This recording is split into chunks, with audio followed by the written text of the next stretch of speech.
ഒരു 96 ഇയേഴ്സിന് മുമ്പും ഇപ്പോഴും എന്ത് വ്യത്യാസമാണ് കായൽ ഭാരത് ഹോസ്പിറ്റലിൽ വന്നിട്ടുള്ളത്? പണ്ട് IP അഡ്മിഷൻസ് എന്ന് പറയുന്ന അത്ര ഒരു ഇതില്ല. തുടക്കത്തിൽ 1929 സ്റ്റാർട്ട് ചെയ്യുമ്പോൾ അന്നൊരു OP ക്ലിനിക്സ് എന്നുള്ള നിലയിലാണ്. അന്ന് എല്ലാ പേഷ്യൻസും വട്ടം ഇരിക്കും, ഡോക്ടർ ഇരിക്കും, ചുറ്റുമുള്ള ആൾക്കാരെല്ലാവരും ഈ പറയുന്ന ഓരോ പേഷ്യൻ്റ് പറയുന്ന കാര്യങ്ങളും കേട്ടോണ്ടൊക്കെ തന്നെ ഇരിക്കുമായിരിക്കും. അപ്പോൾ അവിടുന്ന് മാറി പിന്നീട് നമ്മൾ അത്യാവശ്യ ഘട്ടങ്ങളിൽ ഇവിടെ വീടുകളിലേക്ക് പോയി ട്രീറ്റ്മെൻറ്റ് കൊടുക്കുന്ന രീതിയിൽ ഉള്ളൊരു അവസ്ഥയുണ്ട്.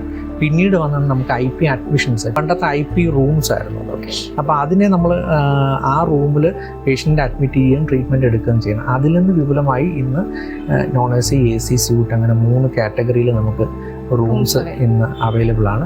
പേഷ്യൻസിൻ്റെ നീഡ് അനുസരിച്ച് സ്റ്റാൻഡർഡൈസേഷൻസ് ഒത്തിരി വന്നിട്ടുണ്ട്. അത് ഇന്നിൻ്റെ ഒരു ആവശ്യമാണ്. പ്രത്യേകിച്ച് നമ്മൾ ഇൻഷുറൻസ് കവറേജ് ഒക്കെ പോലുള്ള കാര്യങ്ങൾ നമ്മുടെ ഹോസ്പിറ്റലിൽ ഇപ്പോൾ കൊടുക്കുന്നുണ്ട്. NAB സർട്ടിഫിക്കേഷൻസ് കിട്ടിയിട്ടുണ്ട്. ലോകം മൊത്തം അക്സെപ്റ്റ് ചെയ്തേക്കുന്ന ഒരു സ്റ്റാൻഡർഡൈസേഷൻ.